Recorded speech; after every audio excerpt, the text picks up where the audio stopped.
Hey guys, welcome back. So we're going to be updating you guys on my 23andMe ancestry results. So recently 23andMe has updated my ancestry results. They sent me an email like a week ago basically showing me some updated progress on finding out my DNA. So I did a video on this like a few months back, which the original video I will link below, and it's basically just showing you guys what my initial results were.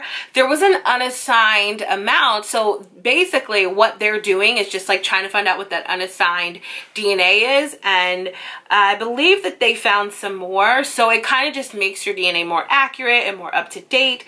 So I wanted to share with you guys my updated results, but to be fair, not everyone has probably seen the original video, so I'm gonna do it from the beginning, but I'm gonna kind of rush through it in a way and get to what's new just because you guys have already kind of seen this video. And if you haven't, click out of this one and go watch the original so you can get an idea of everything. I'm also going to share with you guys my mom's results because I thought that was really cool. My mom recently took the test and her results came back. Okay guys, so let's just jump right into it. So I told you guys before that I was like 78% sub-Saharan African, and that is still pretty much the same. It might have been 73 or 75, but now it says 78. So it's a 61.9% West African.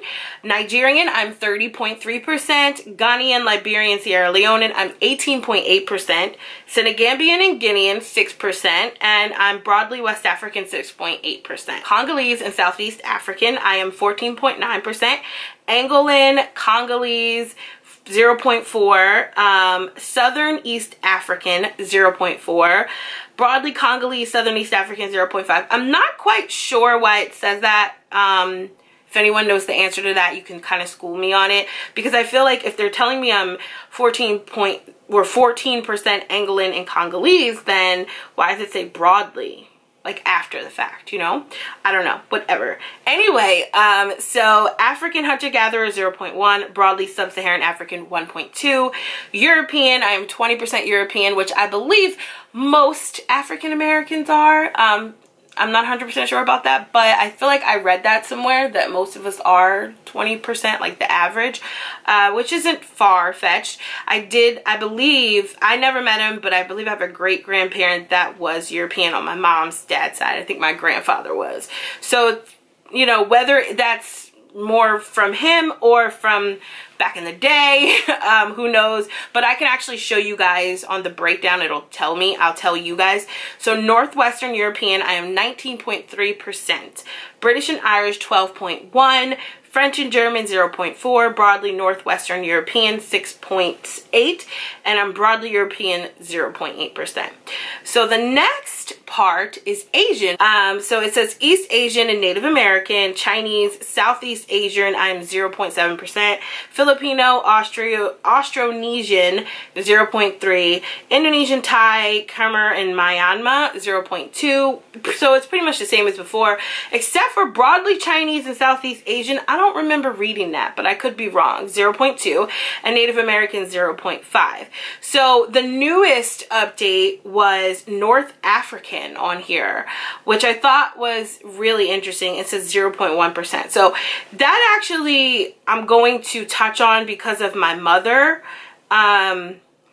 That's also on her DNA, so let me get into that. But before I do that, let me show you guys the generational timeline here. So 2 to 4 generations ago, my ancestors were Nigerian, 3 to 5 Angolan and Congolese. British and Irish was also 3 to 5. So clearly I had some grandparents in there that were British and Irish and Angolan and Congolese.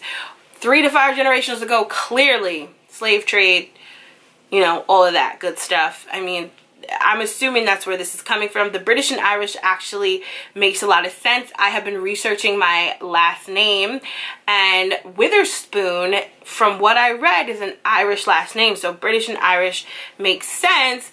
There is a Witherspoon plantation down south. I think it may be North or South Carolina. There was one, it says, and it also said that they were of Irish origin. So Hey, you never know. Ghanaian, Liberian, Sierra Leonean, 4 to 7 generations ago. Senegambian, Guinean, 4 to 7 generations ago. Native American, 5 to 8 generations ago, which I did think the Native American was going to be more recent. I actually had the privilege of being raised by my great-grandmother. She died at 98. And she lived 98 years. So she was born in 1910. And we did I had to do a report in elementary school, and she said that her mother's mother was Native American. She was supposedly Seminole Indian. So how true that is, I don't know. I did do a report on it and had pictures and everything from when I was a little kid. So it's really interesting. I really thought Native American would be a lot closer in generation. I knew that it was in my blood regardless, but 5 to 8 generations ago, I guess that's right. They kind of ballpark it, but just to know that is kind of cool, you know. I am a little surprised it's not sooner, but I mean, whatever, it doesn't really matter.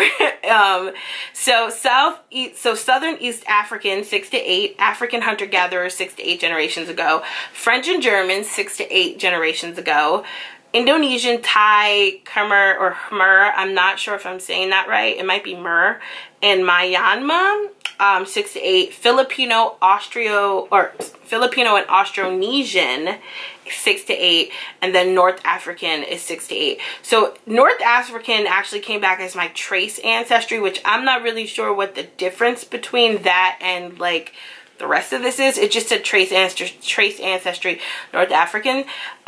So for my mom, the reason why I'm bringing this up is because my mother, under North African on hers, it says Egyptian, and I think Egyptian, I can't remember, but I'm gonna show you guys in a second. So let's just jump right to my mom, and then I'll get into the comparison between her and my dad's side, like as far as like who's on, like what's on what. So my mother is 72.3%, which is very similar to mine, West African, or sub-Saharan African. She's 60% West African, Nigerian 29.6, Ghanaian, Liberian, and Sierra Leonean 8.2, Senegambian, Guinean 3.9, broadly West African 8.8, Congolese, Southern East African 9.6, Angolan and Congolese 7.2, Southern East African 0.6, broadly Congolese and Southern East African 1.8, and African hunter-gatherer 0.4, and broadly Sub-Saharan African 1.9. So that's for my mother. For European, she is 24.2% European. So Northwestern European is 22.9. British and Irish came up 8.9. It says Greater London, United Kingdom, plus 9 regions. French and German, 3%. Scandinavian, 0.8. Broadly Northwestern European, 10.2. And this was new, because this wasn't on here originally. Ashkenazi Jewish, which is 0.1%. I actually have to look up what that is. It says the Ashkenazi Jewish people settled in Eastern Europe in late Middle Ages and are genetically more similar to other Jewish populations than to Europeans. Okay. Broadly European, 1.2. And then for her, she's actually 2% Asian. So East Asian and Native American, I'm sorry. Chinese and Southeast Asian is 1%, like mine. Filipino, Austronesian, 0.6. Indonesian, Thai, Khmer, in Myanmar, 0.2. Broadly Chinese and Southeast Asian is 0.2. Native American, 0.9. So my mom actually has a higher percentage of Native American. Broadly East Asian and Native American, 0.1. And then for her trace ancestry, it says broadly Arab, that's what I couldn't remember, Egyptian, and Levantine. So that is pretty cool. And it says 0.1 North African. So let's click on this Egyptian. It says the region bordering the Red Sea and the Eastern Mediterranean has served an important crossroads of human migration out of Africa over 100,000 years. More recently, the Arab conquest of Egypt and the Levant have reinforced this shared genetic heritage. As a result, and it may be difficult to assign some DNA to just one population with confidence. So for her, we pretty much have very similar not DNA obviously, like the timeline is almost the same. Obviously it would be one generation off because she's my mother, so that makes complete sense. So for Nigerian, for her it's 2 to 4 generations ago. For me it was 3 to 5, which, you know what I mean? Like, obviously she's my mom.